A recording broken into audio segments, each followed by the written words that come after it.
Hey everybody, Rocky here today in the golf shop office, wrapping up what turned out to be just one of the best weeks of weather in early to mid-November that I can ever recall as a Michigander, and it brings up some questions that I hear a lot of times each year when we get toward the fall about temperature change and how you accommodate distances that you hit your golf clubs based on the temperature that you have. And here in Michigan, we have a lot of very hardy golfers who will play golf well into the depths of fall and early winter, where temperatures could be into the low to mid 40s, and your body doesn't move quite as well as you'd like to, and the golf ball doesn't compress and doesn't launch into the air and stay in the air quite as much as you'd like to. And sometimes people will take an approach to say, I'm just going to take an extra club today or take an extra half a club today. And those sometimes might be pretty accurate depending on the temperature.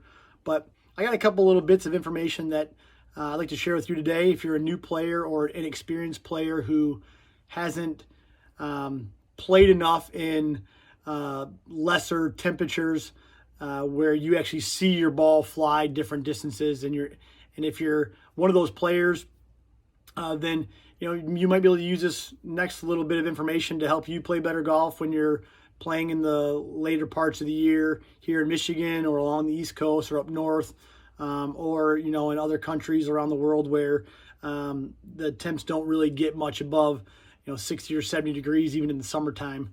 The USGA has done a lot of research into this, and TrackMan and other launch monitor companies have been able to back it up with data that supports how much variance you'll see in ball flight carry distances when temperatures start to sink or when they start to rise. Because some of you maybe who play in really hot temperatures in this southern hemisphere or down south here in Michigan or down south here in the U.S. or out west, where you get temperatures in the 90s and 100s sometimes, that also will affect how far the ball goes. So if you're a player who has played in the summertime and you played a hot day and you go like, man, I am smoking it today, that might be because the air temp helped keep the ball in the air a little bit longer. The same way if you play in the fall or early winter and the ball seems like it's just falling out of the sky, that's not your fault either.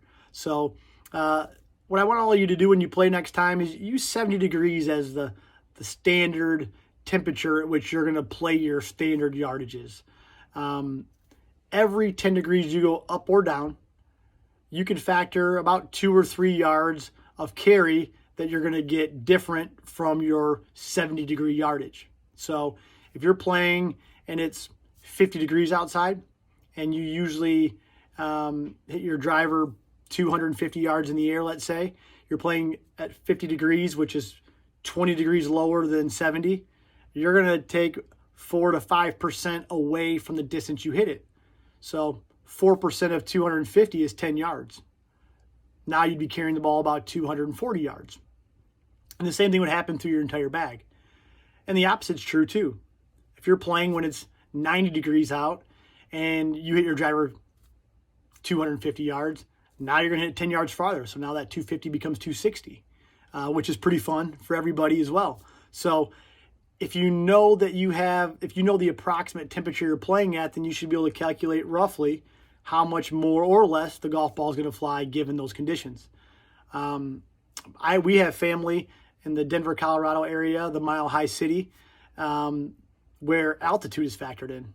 And a lot of the members here at Travis Point and elsewhere in the Midwest will head out west to play golf in the wintertime to escape the harshness of the winter months in Michigan, and they'll deal with 3, 4, 5, 6,000 feet of elevation, which also will change about 2 to 3% of distance that your ball is going to carry. So, for example, in the Denver area where it's about 5,000 feet above sea level, you're going to get 10% more distance of carry in the air, which is a ton of fun.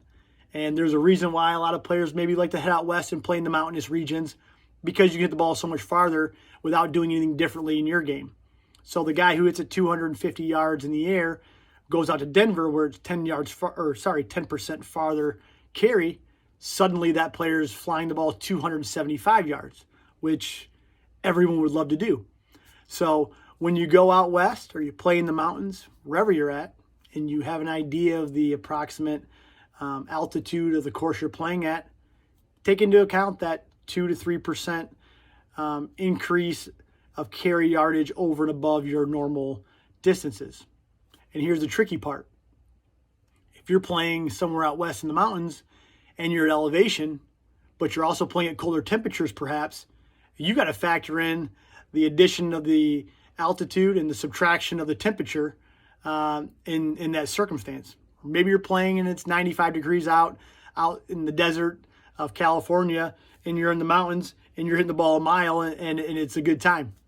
Enjoy that when you get that circumstance. But a lot of our newer players and experienced players will come to me every fall and ask me how much they should change their expectations for how far the ball flies.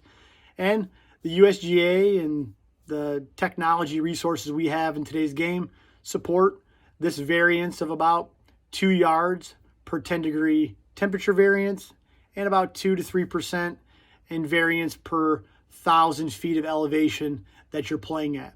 So hopefully this helps all of you at home, and hopefully here in Michigan we get a couple more nice days of weather before we got to shut it down for the season and move indoors. Hope you all have a great fall season wherever you're playing, and I hope this information can help you play better golf no matter where you're playing.